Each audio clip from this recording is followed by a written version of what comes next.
Hello and welcome to Abundantly Minimal.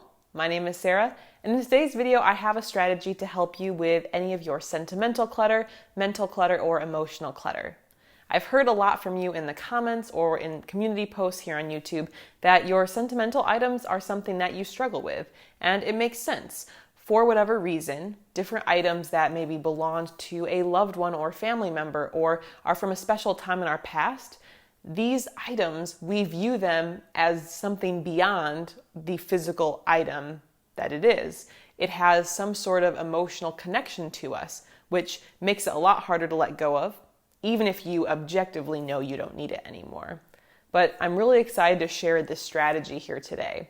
Now, I first shared this tip as part of the clutter busting scavenger hunt that is in my minimalism challenge group, which I'll link below if you would like to join us. And I felt like this strategy was too important not to share elsewhere. So that's why I wanted to make a dedicated video about it. Now, before we get into the strategy, we have to acknowledge the backstory behind our sentimental items and emotional clutter. And that is often in relationships. Whether it's a relationship we had with our parents, maybe our children, maybe past friendships or former relationships and partners. Maybe it's even ourselves in the past.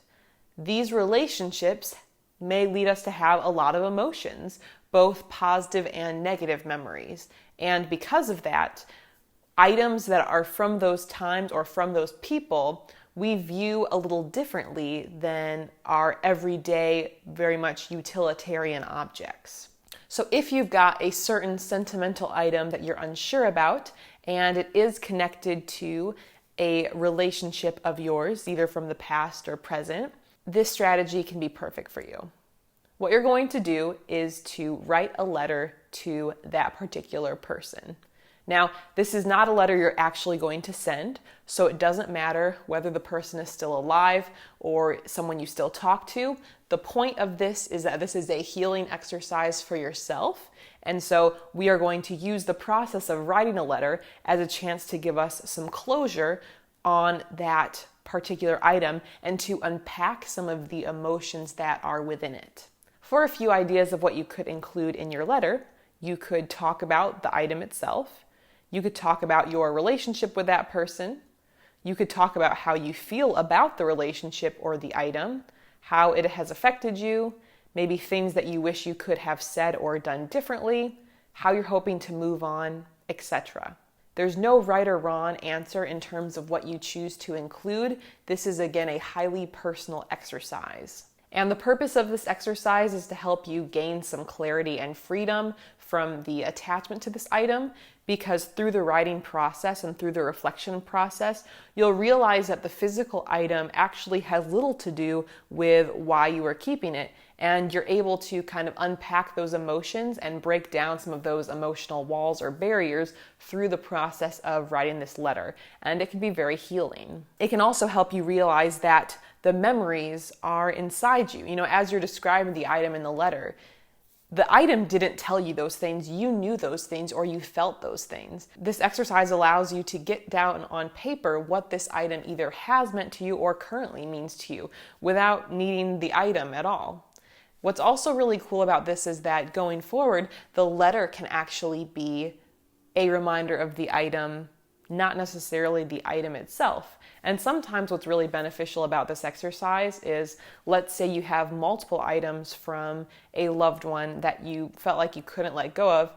Sometimes even just doing this exercise once could actually give you the clarity to let go of a much larger number of items, not necessarily that you'd have to write a letter to each individual thing. Now, there are a couple possible variations. You could actually write a letter to something that doesn't actually have a relationship attached to it. It could just be a random item in your house that you're unsure about, or maybe that you have some conflicting feelings about.